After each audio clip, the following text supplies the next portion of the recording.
Nous sommes à la deuxième journée de notre offensive de jeûne et prière. Et nous sommes au sous-thème 2.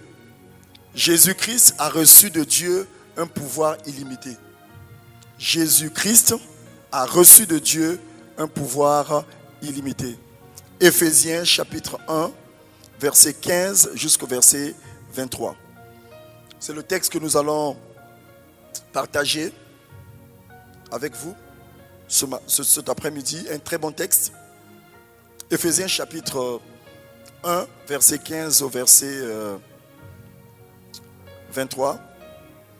Nous lirons également Éphésiens chapitre 2, verset 6. Nous allons lire avec le frère Guy. Éphésiens chapitre 15. Non, Éphésiens chapitre 1er, 15 à 23. De révélation dans sa connaissance et qu'il illumine les yeux de votre cœur pour que vous sachiez quelle est l'espérance qui s'attache à son appel, quelle est la richesse de la gloire de son héritage qu'il réserve aux saints et quelle est envers nous qui croyons l'infinie grandeur de sa puissance, se manifestant avec efficacité par la vertu de sa force. Il a déployé en Christ en le ressuscitant des morts et en le faisant asseoir à sa droite dans les lieux célestes, au-dessus de toute domination, de toute autorité, de toute puissance, de toute dignité et de tout nom qui se peut nommer, non seulement dans le siècle présent, mais encore dans le siècle à venir.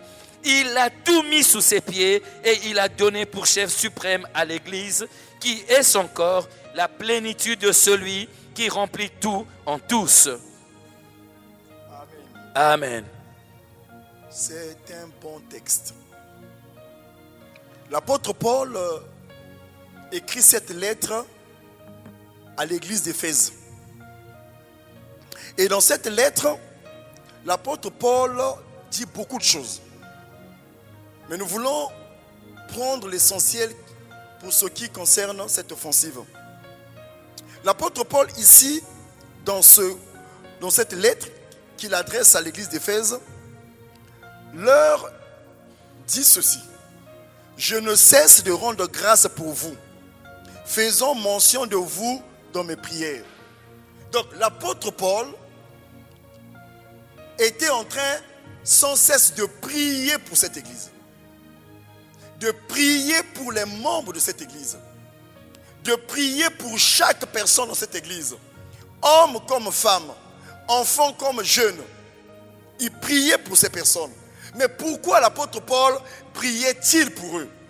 L'apôtre Paul priait pour eux parce que l'apôtre Paul voulait que cette église arrive à la bonne connaissance de Jésus-Christ et à la bonne connaissance de leur identité.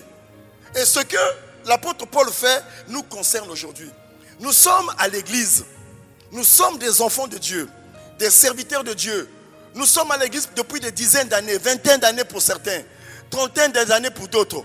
Mais nous comprenons que nous voyons, nous constatons, nous remarquons dans nos vies que nous n'avons pas la bonne connaissance de la personne de Jésus. Nous ne connaissons pas réellement ce Dieu-là. Dans notre marche, dans notre manière de vivre, dans notre manière de faire, cela se voit. Paul priait pourquoi? Il dit, afin que Dieu, le Père, vous donne un esprit de sagesse et de révélation dans sa connaissance. Est-ce que cette prière nous concerne?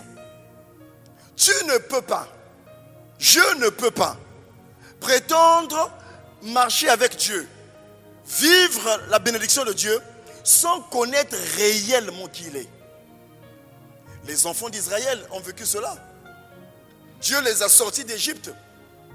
Quelque temps après, ils ont dit que c'était le veau d'or qui était leur Dieu. Beaucoup d'entre nous, on ne connaît pas Dieu.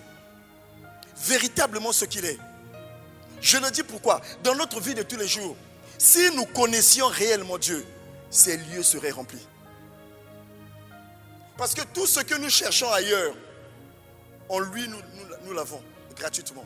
Si nous connaissons réellement ce Dieu, c'est pour cette raison qu'il dit que Dieu donne leur un esprit de sagesse. Sagesse et révélation Pas pour autre chose, mais pour qu'ils connaissent Dieu dans sa connaissance. Il ajoute qu'il illumine les yeux de votre cœur. Donc notre intelligence. Que Dieu renouvelle notre intelligence. Pour que vous sachiez quelle est l'espérance qui s'attache à son appel. C'est-à-dire que pour que vous sachiez que vous et moi, qui sommes appelés au salut, il y a une grande espérance. Il y a une si grande espérance. Frères et sœurs, si on peut, ce que je vous dis, je ne le comprends pas moi-même. Il y a des gens dans leur vie, frères et sœurs, ils ont tout abandonné pour Dieu. Tout. Abandonner le travail. Abandonner tout. L'apôtre Paul dit, il dit pour Dieu. Parce qu'ils savent ce qui s'attache à leur appel. Et est-ce que nous comprenons, bien aimés, ce que veut dire être enfant de Dieu? Est-ce que nous saisissons ce que veut dire réellement être enfant de Dieu? Être enfant de Dieu, c'est un pouvoir que Dieu nous a donné. Si nous comprenons ces choses, il dit, illumine les yeux de votre cœur pour que vous sachiez, connaissance, quelle est l'espérance qui s'attache à son appel. Quelle est la richesse de la gloire? Frère, les mots ici sont forts. La gloire, c'est déjà quelque chose de grand. Mais quand Dieu parle de la richesse de la gloire, elle est quelle, les gars? La gloire n'a pas de limite. La gloire n'a pas de fin. Mais Dieu ici dit, Paul dit richesse. C'est-à-dire que la gloire dans sa richesse. Ça veut dire quoi? Et la gloire, la richesse de sa gloire, de son héritage. On ne se rend pas compte, frère. Quel est notre héritage? Notre héritage se résume à la richesse de la gloire. Oh, vous ne me suivez pas. Frère Guy, tu vas me chercher ce texte-là. Quelqu'un va me chercher ce texte-là. Il y a l'histoire dit ceci. Il y a un homme qui courait. Il est allé prendre un mètre, un appareil pour mesurer. Et il voulait aller mesurer Jérusalem. Et quand il a pris, quand il arrive pour mesurer, Dieu lui a dit, que fais-tu? Il dit, je veux mesurer Jérusalem. Il dit, Jérusalem ne sera pas mesurée. C'est une ville ouverte. Ça veut dire quoi? Ça veut dire que mon néné, tu n'as pas encore eu même le 1%. Je n'ai pas encore eu le 1% de mon héritage que Dieu m'a donné. Et la Bible dit ici, et quelle est envers nous qui croyons l'infinie grandeur. Non frère, infini n'a pas de fin. Bon, si je dis l'infinie grandeur, tu penses à quoi? C'est trop fort. Et de sa puissance, se manifestant avec efficacité par la vertu de sa force, il a déployé en Christ. C'est ça ce qu'il va dire. C'est là où on va venir. Jésus-Christ. Le mot déployer. Déployer, je voulais pas, il ne faut pas que j'enseigne parce que je vais sortir de l'offensive. Déployer quelque chose, on déploie quelque chose qui est plié. Vous êtes d'accord avec moi, hein? On peut déployer une bâche. Jésus, quand il est venu sur terre, il est monté à la croix. Il a été plié. Il a été courbé par le péché. Maintenant, Dieu, pour le faire sortir de là, Dieu a déployé la gloire, sa force. Il a déployé en Christ et il a ressuscité. Oh non, vous ne comprenez pas. Non, vous ne comprenez pas. C'est-à-dire que Jésus sur la croix, il était plié. Maintenant, quand Dieu a envoyé la puissance, la gloire, il a envoyé l'infini. Frère Guy, je lisais ce texte encore, j'étais au bureau. J'ai dit, Seigneur, déploie cette puissance sur ma vie. Nous sommes pliés. Pliés par la maladie, pliés par les problèmes de la vie, pliés par toute autre chose. Que Dieu, ici, il n'a pas donné. Non. Frère, si vous lisez bien la Bible, les mots ont leur valeur. Déployer. Déployer, ça veut dire qu'Adjungouya Nyoso. Infini. Quand Dieu nous envoie ici le Saint-Esprit, ce n'est pas un déploiement. Ce n'est pas l'infinie grandeur. Mais ici, il a envoyé l'infini. C'est-à-dire que, je ne sais pas comment dire ça, frère. Tout ce qui a été pouvoir de Dieu, il a déployé. Mais imagine-toi que tu as un problème. Dieu déploie. Frère Guy, non, il va le faire. Voilà pourquoi moi j'ai compris que même quand Dieu agit, non, il y a des quantités de gloire. La gloire aussi des quantités. Et ça, les camoufleurs que tu es là, Seigneur, infini. Pour ressusciter Jésus, il a déployé en Christ. Regarde, on peut revenir sur le pouvoir, on peut revenir sur l'avant. Écoutez, on dit, quelle est envers nous, ceux qui croyons, l'infinie grandeur de sa puissance. Regardez, infini, grandeur, puissance. Ça veut dire quoi? Si tu écris comme ça là, on dit, mais c'est comme un non-sens. Mais pourquoi il dit, infini, grandeur de sa puissance, se manifestant avec efficacité. Bon, frère, mais c'est exagéré là. Mais l'infinie grandeur doit se manifester comment? Bon, même si c'est seulement la grandeur, c'est avec efficacité. Regardez comment il fait. Je prie, Arik, que tu pries ce soir par rapport à ton problème, que Dieu agisse comme ça. Infinie grandeur avec efficacité. Je ne sais pas si vous comprenez la puissance qu'il a déployée. Hein? Non seulement c'est infini, c'est grand, c'est la puissance, mais avec efficacité. Frère, mais comment? Ça devait être avec comment? Avec efficacité, par la vertu encore de la force. Oh frère, mais non. Mais qu'est-ce que force vient faire là où il y a puissance? Qu'est-ce que puissance vient faire là où il y a grandeur? Qu'est-ce que grandeur vient faire là où il y a infini? Est-ce que vous comprenez ce que Dieu dit? Pour ressusciter Jésus, pour régler ce problème, Dieu a déployé tout. Je prie, Barcel, qu'il soit ainsi dans ta vie. Que Dieu déploie tout. Et la suite, il a déployé. C'est-à-dire que tout ce que nous avons lu là. Donc, Jésus est mort. Jésus a déployé l'infini. Jésus a déployé la grandeur. Jésus a déployé la puissance. Tout ça, ça s'est manifesté avec efficacité. Par la vertu. Je ne sais pas si vous comprenez ce que ça veut dire. Tout ça. Seigneur, nous avons besoin de ça dans ce pays, tout ça. J'ai besoin de ça dans ma vie, tout ça. La puissance. Tu vas prier, frère, ce n'est pas un non-sens. Tu dis, c'est le donne-moi l'infini. Grandeur. Si tu pries comme ça, quelqu'un va dire, non, frère, mais tu as... Et la suite? Donc, Jésus a... ne va pas loin, frère. Jésus est ressuscité en le ressuscitant. Mais frère, nous avons la mort dans nos vies. Vous avez vu comment il ne pouvait que se ressusciter. Tout ce que Dieu a déployé là. Et la Bible nous dit, en le ressuscitant, en le faisant asseoir à sa droite. Bien-aimé dans le Seigneur. Jésus-Christ, que nous appelons, que nous invoquons, à qui nous avons donné notre vie, n'est pas assis en Gamakoso, n'est pas assis sur un fauteuil, n'est pas assis à Makelekele. Il est assis à la droite de Dieu. Qu'est-ce que ça veut dire? C'est ça le pouvoir illimité. Au fait, l'expression être à la droite de Dieu, c'est quoi? Être assis à la droite de Dieu, ça veut dire c'est une place d'honneur. C'est-à-dire que Jésus, là où il est là, il a une place d'honneur. Il est assis à la droite de Dieu. Être assis à la droite de Dieu, ça veut dire quoi?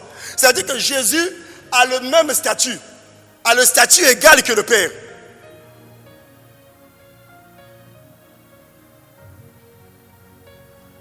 Être assis à la gloire de Dieu, c'est une position d'honneur. Une place pour juger. Jésus est assis là. Et qu'est-ce que ça implique? Vous allez comprendre pourquoi j'arrive. Ça implique quoi la suite? La suite, s'il vous plaît.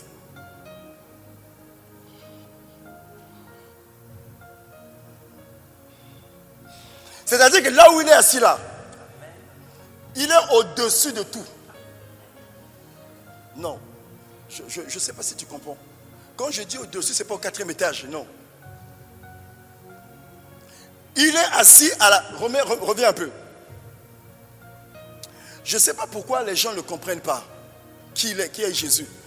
Il n'est pas seulement... Vous savez, moi je peux être assis à la droite, mais à la droite de qui? Si tu es assis à la droite d'un ministre, si tu es assis à la droite d'un DG, si tu es assis à la droite du président, ce n'est pas la même chose, hein? Je ne sais pas si vous comprenez. Lui, il est assis à la droite du Père. Mais où? Dans les lieux célestes. Ça veut dire que tout ce qui se trouve en bas règne. Il règne sur ça. C'est pour cette raison qu'on dit que ça, c'est le pouvoir illimité de Jésus. C'est quand je dis au nom de Jésus, sors du corps, le démon ne peut que sortir. Parce que Jésus est au-dessus de quoi? Regardez comme nous sommes ici. On est là, on est en famille. Imagine-toi que ça, ce soit une famille. Et que la sœur Taliane soit nommée présidente de ce pays-là. Automatiquement, elle va quitter cette place-là. Elle va être ici. Et c'est ça ce qui a été fait. Et je ne sais pas si vous comprenez, frère Guy, pourquoi on dit, dans tous les pays, hein, quand on nomme un président, on dit c'est lui il est le...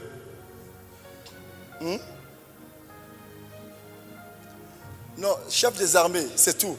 Il dit, il est aussi le chef de tous les ordres. Vous comprenez? Tu n'as jamais entendu ça? Le mot ordre ici, là, ça parle des esprits. On ne veut pas rentrer là-dedans. Jésus, toute domination, toute autorité, toute puissance, toute dignité et de toute... On peut s'arrêter là. Donc, nous voyons le pouvoir illimité de Jésus. Mais ça ne nous concerne en quoi? Si Jésus est assis dans les lieux célestes, en quoi je suis concerné? En quoi tu es concerné? Si Jésus a le pouvoir illimité. Mais nous sommes concernés parce que nous sommes en Christ.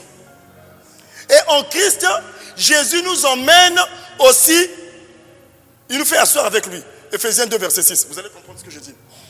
Vous allez comprendre. Ephésiens 2. On va prier tout à l'heure.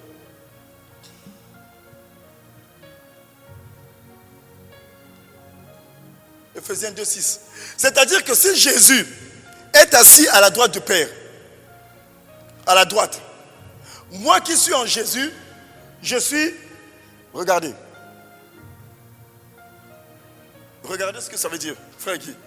Non, on ne réalise pas ce que ça veut dire. C'est pour cela que Paul a dit, il est en train de prier pour que les gens de l'église d'Éphèse comprennent que les chrétiens d'Éphèse aussi sont aussi assis avec lui. Oh non, tu ne comprends pas, non, tu n'as pas compris. Tu n'as pas compris. Regarde ce que ça veut dire. Ça veut dire quoi? Il nous a ressuscités ensemble et nous a fait asseoir ensemble. Non, on ne comprend pas. Non, tu n'as pas compris. Non, tu n'as pas bien saisi. Ça veut dire qu'en Jésus, quand je me suis converti, il nous a ressuscités. Comme lui. Ça, c'est maintenant Jésus qui fait. Comme le Père a fait pour lui, il nous a ressuscités. Il nous a pris, il nous emmène ensemble. Ensemble où? Non. C'est pas ça. Lisez bien. Nous sommes assis où?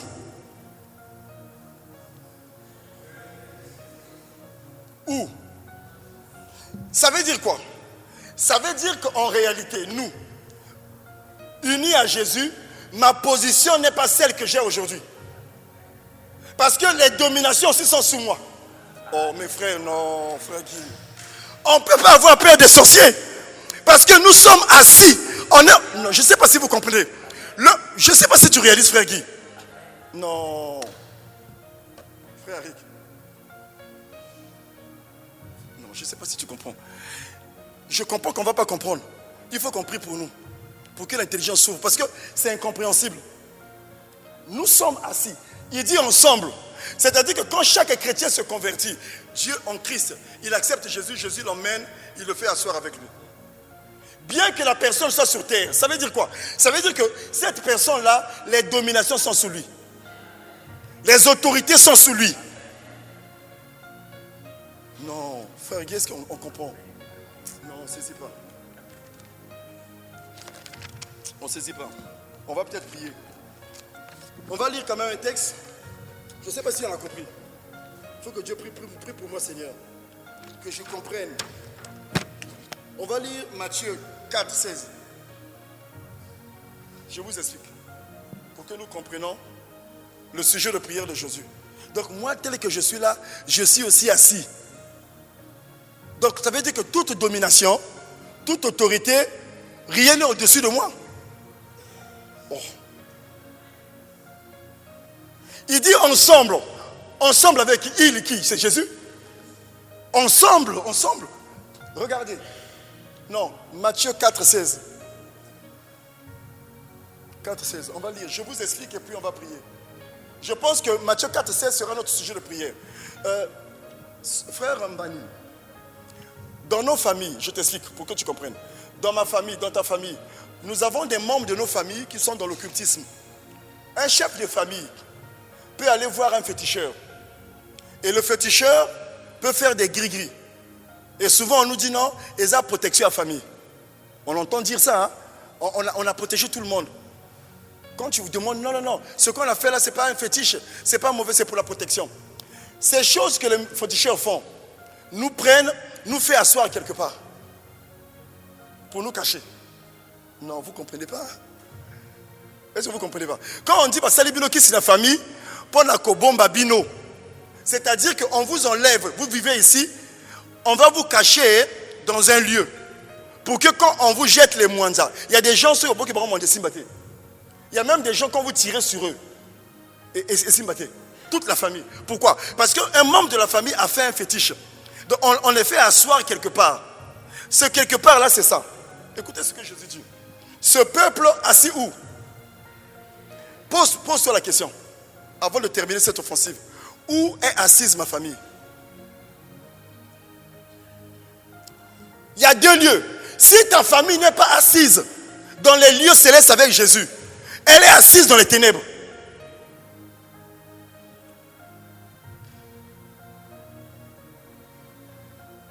Tout ce que l'on fait, on nous fait asseoir, on nous fait cacher, on nous met quelque part. Oh, vous mes enfants, il n'y a rien à faire. Moi, votre père, j'ai fait quelque chose pour vous. Rien ne vous arrivera. Ah, merci papa. Et, effectivement, rien ne vous arrive. Parce qu'on vous a pris, on vous a fait asseoir quelque part. Pour qu'on ne vous voit pas. Et Jésus a dit ceci. Jésus arrive, il voit ce peuple. Jésus voit ce peuple, il dit, ah, Jésus a vu. Il dit, ce peuple est assis dans les ténèbres. Ça, c'est leur lieu de refuge spirituel. Ta grand-mère est assise où? Ton oncle est assis où? Ton pays est assis où? Ton héritage est placé où? Deux lieux.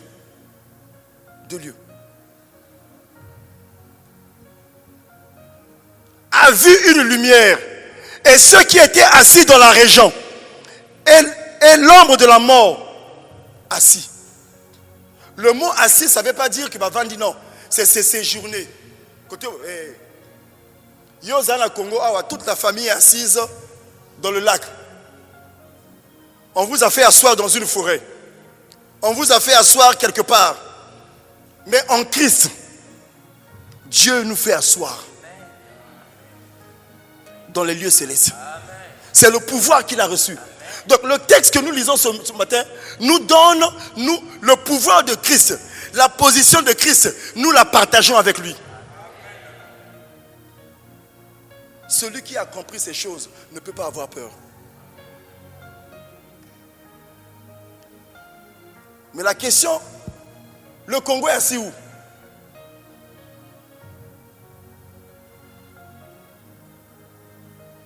Toi-même, tu es assis où? Il nous a fait asseoir. Quand tu te maries avec un homme, je vous le dis, les sœurs qui veulent vous marier, je vous explique quelque chose. Imaginez-vous que moi, dans ma famille, je donne un exemple, que nous soyons assis dans le lieu céleste.